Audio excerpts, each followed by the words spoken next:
Betsalel et Aholiav œuvrèrent exactement comme Dieu l'avait ordonné à Moshe. Et on calcula toutes les richesses rassemblées et destinées à la construction de l'œuvre sainte et leur attribution dans sa fabrication. Les deux hommes s'appliquèrent également dans la confection des vêtements sacerdotaux. L'ouvrage était délicat.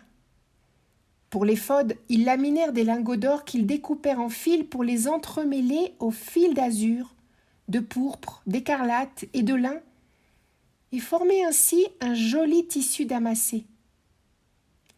Ils firent de même avec la ceinture de l'éphod. Sur les épaulières de l'éphod, ils enchâssèrent méticuleusement dans les chatons d'or les pierres d'onyx sur lesquelles furent gravés les noms des 12 tribus.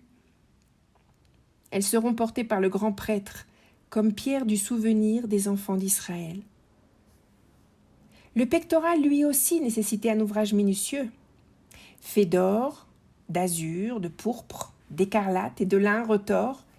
Il était plié vers l'intérieur pour former un carré d'un empan. 4 rangées de pierres y furent disposées.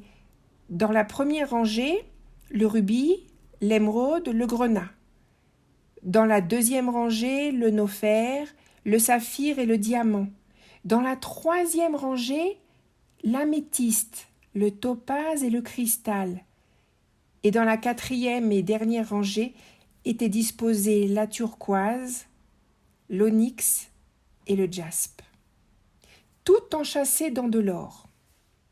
12 pierres, chacune d'elles était gravée au nom d'une tribu d'Israël.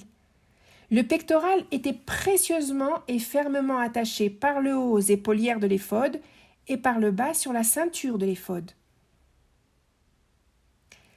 Entièrement tissée d'azur, la robe, elle aussi, demandait un travail méticuleux. Elle était faite à la manière d'une cotte de maille et de façon qu'elle ne puisse se déchirer.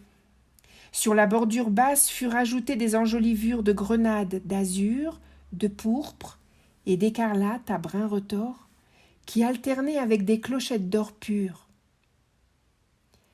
Les tuniques de Aaron et de ses fils furent artistiquement tissées elles aussi, comme les coiffes, les culottes et les ceintures.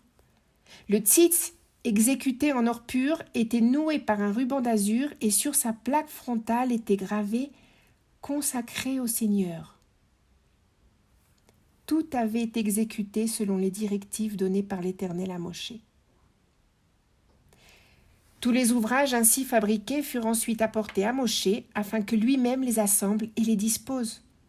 Alors il bénit le peuple et ceux qui avaient participé à cette grande œuvre. Puis Dieu s'adressa à Moshe pour lui indiquer le moment où devait être érigé le Mishkan, soit le premier jour du premier mois, c'est-à-dire le premier du mois de Nissan. Dieu lui expliqua dans l'ordre et en détail comment il devra procéder à cet assemblage. Il lui donna également des directives sur la procédure d'onction du Mishkan et de tout son contenu pour qu'il soit consacré afin qu'il soit prêt au service divin. Les prêtres aussi seront consacrés. Après avoir été immergés dans l'eau, Moshe devra les vêtir de leurs vêtements saints. Tout d'abord, Aaron sera oint et consacré prêtre devant Dieu. Il sera suivi par ses fils, pour lesquels Moshe procédera de la même façon. Et leur onction leur conférera le sacerdoce perpétuel pour toutes les générations.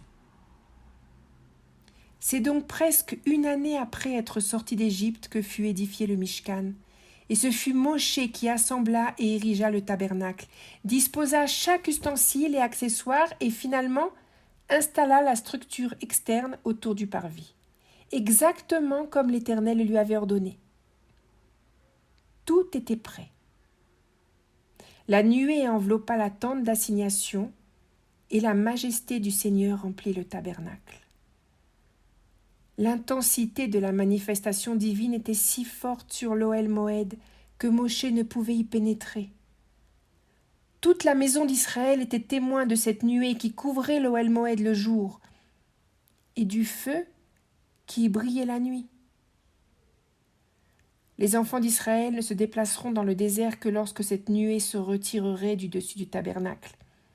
Et à chaque nouvelle étape, la nuée se posera à l'endroit où ils devaient camper.